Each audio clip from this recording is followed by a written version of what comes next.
Well, there's been a lot of research as to the best way to support students who have learning challenges. And that's first off being multisensory. So rather than just working out of a workbook or listening to a teacher, we really engage the senses, the visual, the auditory, the tactile, kinesthetic modalities. When we use the right research-based multisensory techniques to help kids who have specialized learning needs, it makes a world of difference in terms of their academic skills and how they feel about themselves. I left my job in finance. I started tutoring kids myself one-on-one with various types of special education needs. And I think it was really at that time that I saw what a tremendous need there was for these kinds of services. I will always lead with, this is what's best for your child. And I never lead with money or cost or finances because, of course, it's important, but that's not my number one driving factor by any means. I guess from my own experience, it's never have a firm path in mind when you're young because sometimes life takes its turns and pivots, and sometimes you have to just go with it in order to end up in the spot that you were supposed to be.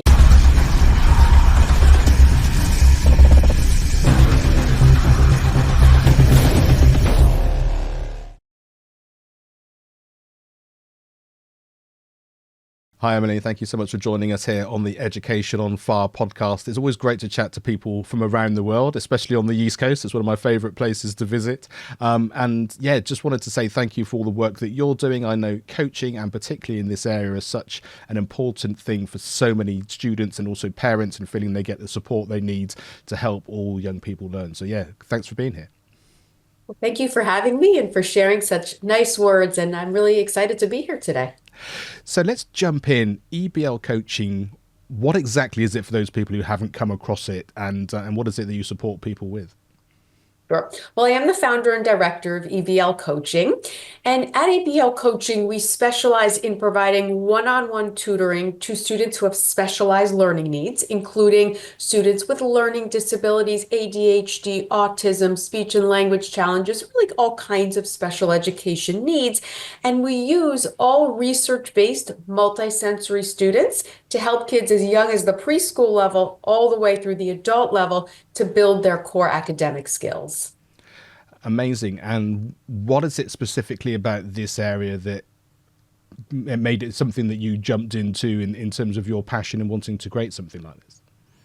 Well, it kind of goes back to my story, which I can get more into a little bit later. But I think after having worked one-on-one with kids for so long myself who had special education needs, and having grown up in the field of special education because my mother was the founder of a school for students with learning disabilities, I just saw what a need there was and how incredibly effective it could be when we use the right research-based multisensory techniques to help kids who have specialized learning needs. It makes a world of difference in terms of their academic skills and how they feel about themselves. So I guess we should sort of jump into how that's delivered, because I know some people might think, well, obviously you're going to be in a school, it's going to be one-on-one, but you're able to sort of do it in lots of different settings.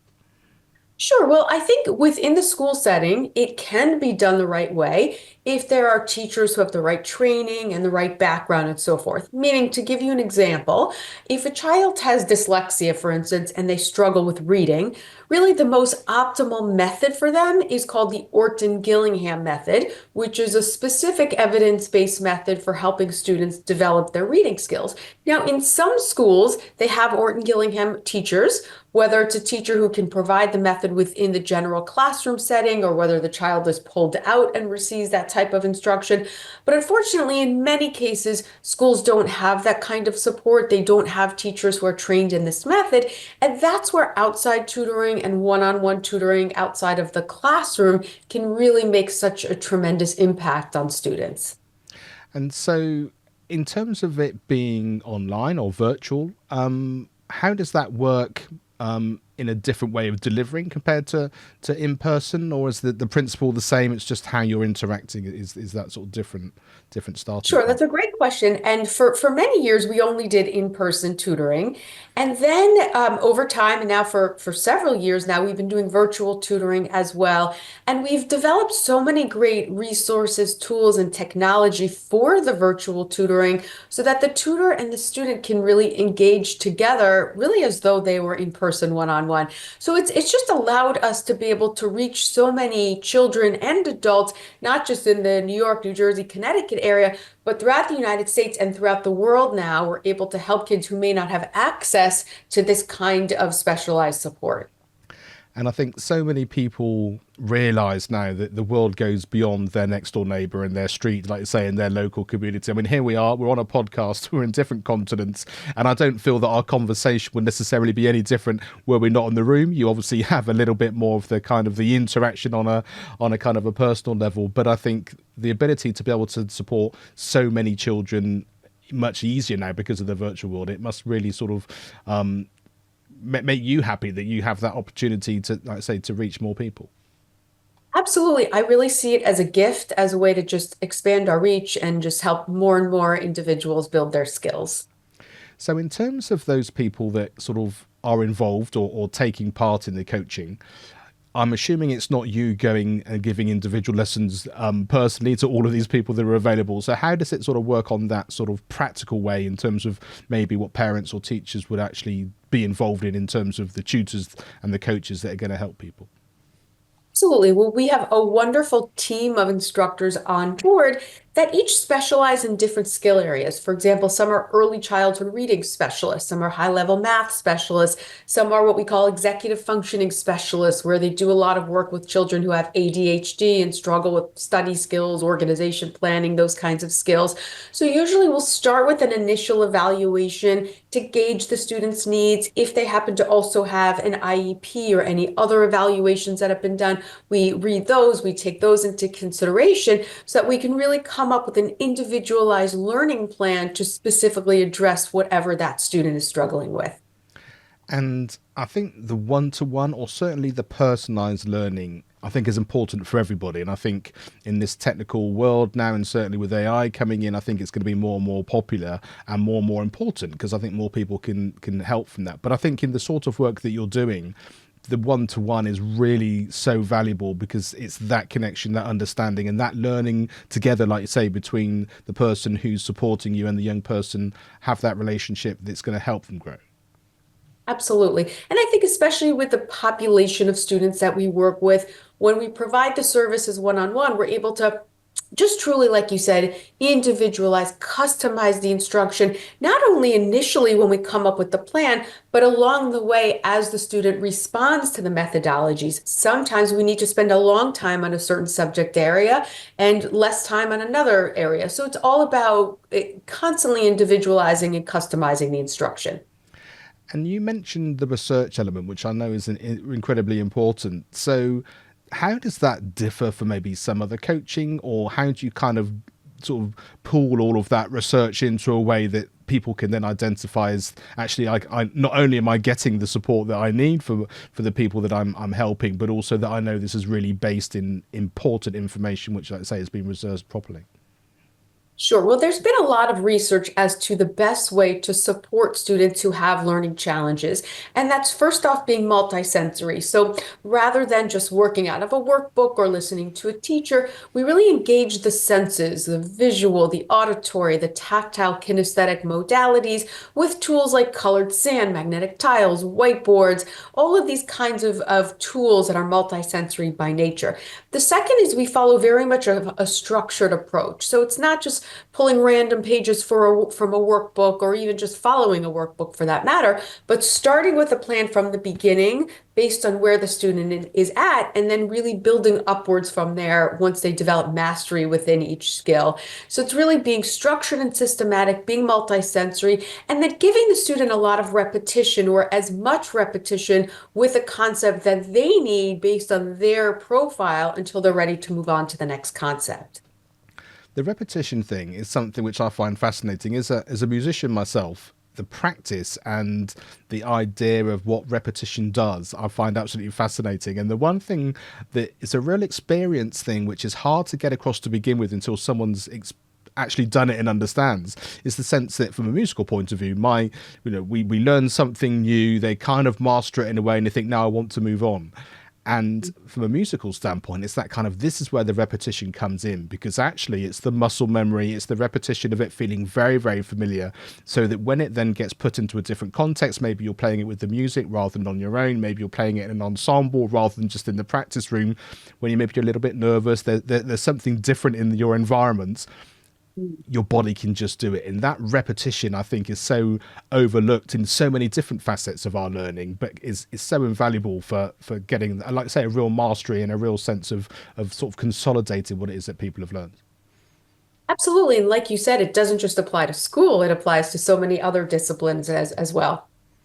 And I know you've written your book as well. How did the book come out of the work that you were doing, and who's sort of reading that and who you're trying to support from that Sure. standpoint? So what I've written is actually not one book, but it's a series of workbooks. So I have written three different book series. The first one is called Strategies for Study Success, which is a 17-part student workbook series.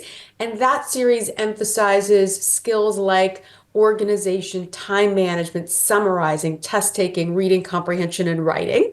Then I've also written the Flags and Stars Orton Gillingham workbook program, which is specifically for reading and spelling, and then the Flags and Stars multisensory math program, which of course is for foundational math skills. And these workbooks really are used by students. There are many parents that will use these workbooks with their children at home. There are schools that use them within the classroom.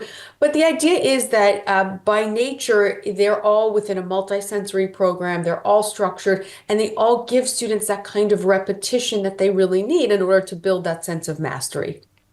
So all of this that you've spoken about so far, you sort of mentioned about your own learning and your experiences when you were younger as well. Is what you're providing now maybe something you wish you'd experienced when you were younger? Did it come out of a sort of what you saw was a need for people, or where did that sort of journey take you to wanting to create something in this sort of real world? Well, it definitely was a circuitous path to getting to where I am now. I grew up in Florida, and I grew up within the field of education. My mother was the founder of a school for students with learning disabilities down in South Florida. So I spent so much of my childhood working at my mother's school, observing kids, working with kids, observing teachers, and really seeing how incredibly effective the right approach, the right methodology was for these kinds of students. However, at the time, I felt that I wanted to carve my own path. So being a child and then a teenager, so I ended up going to Brown University for my undergraduate degree. And then after college, I actually did finance of all things for 2 years. I did a year of investment banking and a year of wealth management, which is totally different than what I do now. And I will say I learned a lot of valuable skills, very different than, education, of course. But I quickly realized it wasn't my calling. And I remembered at the time back to my childhood of how gratifying it was to work with kids and to see how it could really change their lives with this kind of approach. So I left my job in finance. I started tutoring kids myself one-on-one with various types of special education needs. And I think it was really at that time that I saw what a tremendous need there was for these kinds of services. I was only one person. I could only help so many kids. But if I could bring on other specialists on board, we could really expand our reach and help so many more kids. So that was kind of when this path got started. I ended up later receiving my master's degree in special education and then my doctorate degree in education, and just very slowly, organically continued to grow EBL coaching to what it is now, where again, we're not only now able to help students in our local area, but students nationwide and worldwide with this kind of specialized tutoring. So being really passionate about the learning, the tutoring, and the educational side is very different to then growing a coaching business, I would imagine. So how is that sort of, what skills have you learned? What have you sort of enjoyed about sort of growing that as a business organization to begin with? Well, interestingly enough, in a way, I think my 2 years in the business world helped me with the business side of education. And again, this is not anything I had really planned. It sort of just happened that way. But I think I was so comfortable working with numbers and being around people who would speak about finance and business that just sort of naturally came to me when I started my own business. So I think that while, yes, I deal with business challenges and logistical challenges all the time, I think at the core, I know that my heart is in helping children, and I will always lead with that. I will always lead with this is what's best for your child. I truly believe we can help them. This is how we can help them. This is why we can help them. And I never lead with money or cost or finances because, of course, it's important, but that's not my number one driving factor by any means. So, how do you go about having the different coaches, the different people that are helping people? Are you reaching out to people? Do people understand what you're doing and want to be part of it? How does that work? It's a combination of both. It is a lot of referrals of tutors who either currently or have provided tutoring for us, who refer their friends, their colleagues. Many do just find us online or find us through others and are so intrigued by what we're doing that they reach out. So we have a lot of different ways that we're able to bring new blood on board. So, in sort of an initial consultation, I'm assuming that maybe it's the first kind of time parents or carers have maybe had the opportunity to really dive into the extra support that maybe their child needs.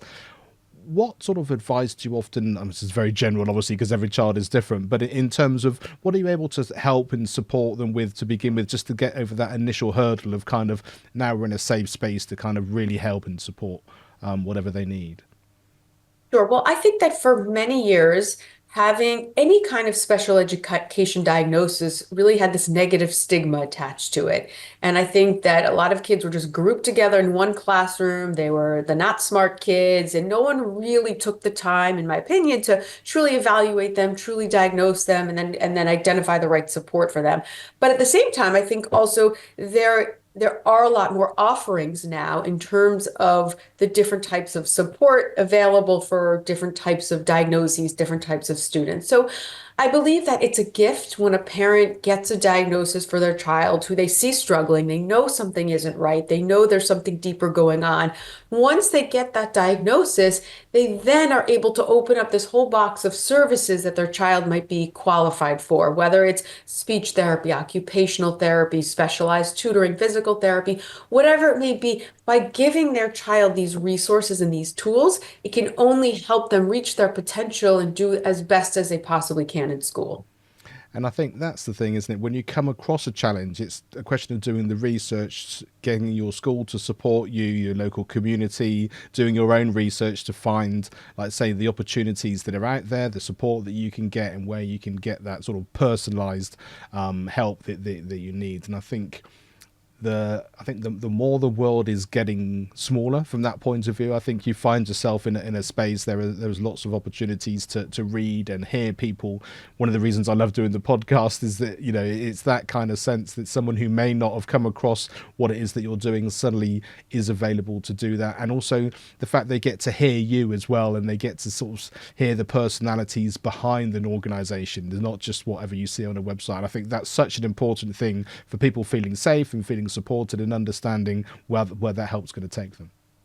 I completely agree. It adds another dimension to what you might see online or on a website. Yeah, absolutely. So I'm always fascinated from educators generally, but especially people that are sort of in the world that you're involved in. Is there a teacher or an education experience that had an impact that's taken you to there? And I know, like I say, you've mentioned about your mum and those early years, but anything else which you think is fascinating and been supportive? Sure. Well, this is going to go way back, but I had a fourth grade teacher, Mrs. Ball, who was very tough, but she was a grammar nut, and she insisted that we all learned proper grammar and that we wrote using proper grammar. And to this day, I'm a grammar nut. I find that schools don't teach grammar enough. Even my own children don't learn grammar enough. And it's so important in the way we communicate. So I think in looking back, she really had such an influence on me in terms of the importance of grammar, the importance of writing, and really being able to present yourself on paper in the most appropriate way. And it is fascinating, isn't it, as a parent looking back on your schooling compared to what our children are going through now. Partly in the systems are slightly different. It's a little bit more formalised, maybe more assessment. So what's your sort of take on maybe the pros and cons of maybe when we were at school compared to our children now? Great question. I think it's very different. Of course, it was more traditionally where I went to school and where I grew up. It was just a more traditional pen to paper style of learning. We learned all the rules. We learned spelling rules. We learned grammar rules.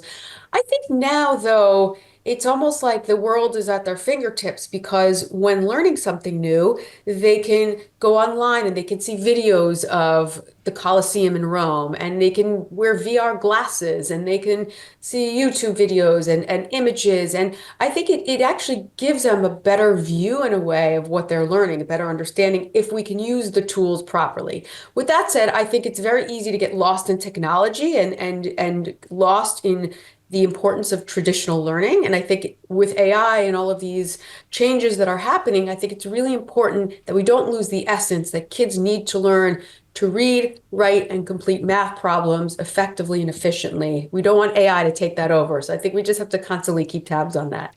I think that's brilliantly put. I had a conversation with somebody who's in the AI business, and they were sort of echoing those sentiments. It's the kind of what we don't need is AI just doing everything without the person who's trying to create something knowing what those fundamentals are, because then you don't know whether it's correct, if it's taking you down the right path, if it's being supportive. You want the human to understand all of that basic stuff and have the training in that, and then using AI as a tool to then, like I say, give the positives and the benefits that are out there to be able to do that. And I think going back to the one-on-one coaching and the fact that that human connection and understanding how we can support young people to be able to do that, and adults for that matter as well, I think is going to be such a key factor. Absolutely, completely agree. And it may be a tricky one, but an important one to keep tabs on. For sure. Is there a piece of advice you'd like to share, or a piece of advice that you might give yourself looking back? And I do always caveat this slightly with the fact that I know that when we're younger, we don't always take this on board, but it's always important to at least have heard it and decide whether it's for us or not. I guess from my own experience, it's never have a firm path in mind when you're young, because sometimes life takes its turns and pivots, and sometimes you have to just go with it in order to end up in the spot that you were supposed to be. And I think my life was a perfect example of that, starting in finance, going in different ways, then doing my own tutoring, and eventually forming what is now EBL Coaching. And I think that sometimes you have to be flexible and open-minded to opportunities because things happen that you may not necessarily expect. And just on that kind of pivot, I'm sort of fascinated from sort of the human side of that, because like you say, you've suddenly got this career that's available to you. It seems to all make perfect sense. And then there's something which kind of kicks in, intuition, a gut feeling, or something where you're thinking, this isn't my calling, I think is how you put it, which is absolutely true. I completely identify with that.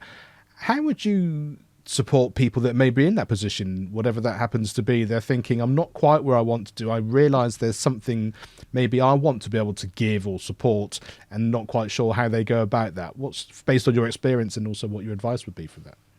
Well, what I would say, and this was from my experience, is that if something doesn't feel right and you feel that maybe another career, another calling, another passion might be more suitable for you, dabble in that other passion or career, whatever it may be, before jumping fully into it. Meaning, in my experience, when I was doing my second job in finance, on the side, I started tutoring kids at night and on the weekends. So I didn't leave my full-time job because I wanted that stability and that security, but I also wanted to dabble into this other world to see if maybe that might be a better fit for me.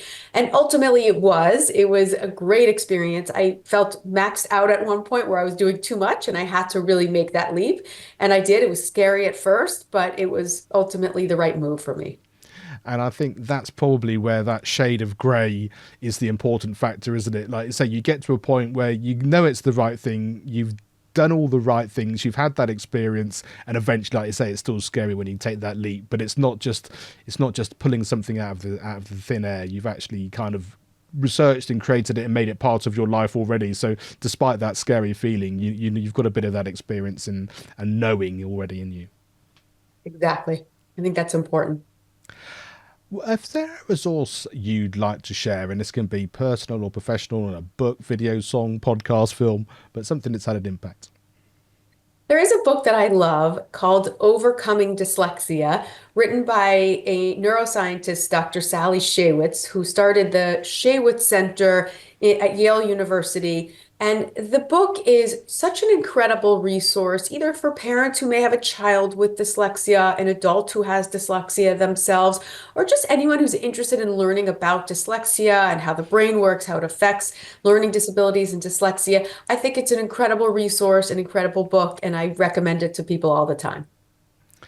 And what do you find when you're reading those kind of books in terms of, is it the nuts and bolts of what they're able to share? Is it this the slightly sort of ability to set the scene in terms of these different areas? What is it that's sort of your big kind of takeaway? I think it depends. Every book is a little bit different. Sometimes it's a validation of what I already was sort of doing and believed, but never really saw it written by someone who specialized in that. So sometimes I find that it's just helpful for me to knowing that I'm on the right track. I'm doing the right thing. Sometimes it's new research. It's new research that they're discovering about what lights up in the brain when a child is learning how to read, or just really interesting scientific information. Or sometimes it's tips that I learned that I can then share with parents when they're raising a child who has dyslexia. So I think it kind of depends on the book, but I'm always learning. I'm always trying to soak up new information. It's an ever-changing world, and I don't think anyone can really say they know everything within their field. I think it's important to always continue to learn, evolve, and really listen to others in the field as well. Yeah, and I think that kind of sense of education and learning being sort of 0 to 99, someone put it recently, was the fact that schooling might be a certain amount of time in that formal setting that we know, but the learning and our ability to learn and to educate ourselves through all that time is such an important thing. And I guess, again, that comes to your coaching as well. It's not just a question of we're now doing this for this next particular assessment or this particular year group. It's giving you the skills and the understanding, taking you forward in life as well. Absolutely.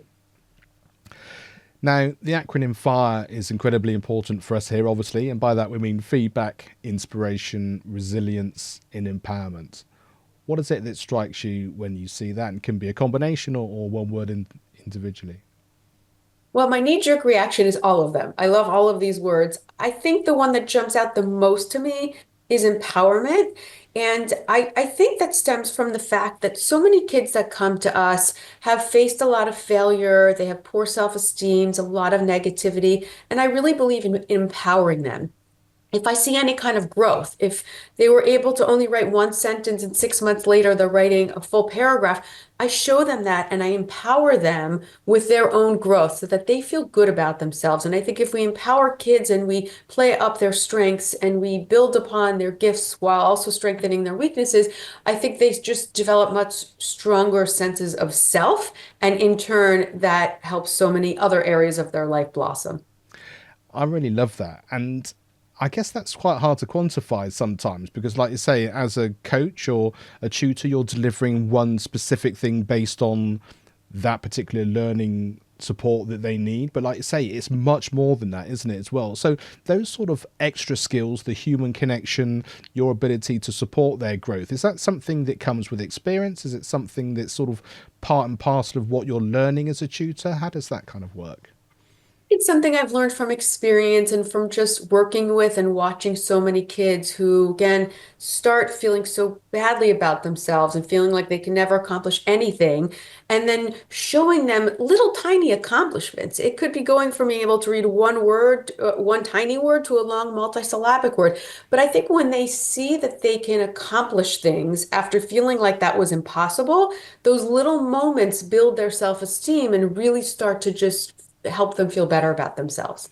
Yeah, it's something I can really relate to because I find when I'm doing my music teaching is the fact that so often, because we only have like half an hour a week, we're recapping what we've done and we're consolidating, but then we're learning the next thing to allow them to go away and practice and come back again. We don't have the luxury of having a music lesson every day or something like that.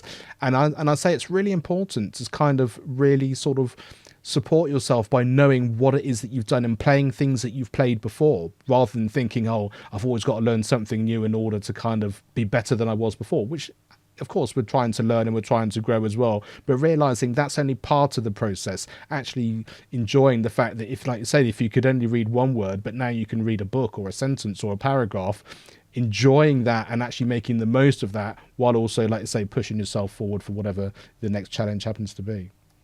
Exactly. And I think that can be extrapolated to so many other aspects of life. There's always challenges. We're never going to be perfect at anything. But if we know we're capable of accomplishing little tiny goals, then that can really help us in many ways.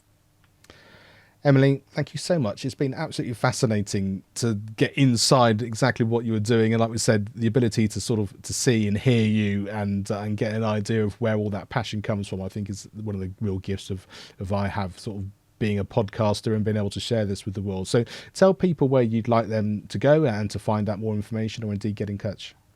Sure. Well, first off, thank you for having me. I've really enjoyed our conversation. The best place to learn about the work that we do and to read different articles that I've written is on our website, which is eblcoaching.com. Amazing, and we'll have a links to that in the description as well, so people can find it nice and easily. Emily, thank you so much indeed. I really appreciate your time today. Thank you again for having me. Education is not the filling of a pail, but the lighting of a fire.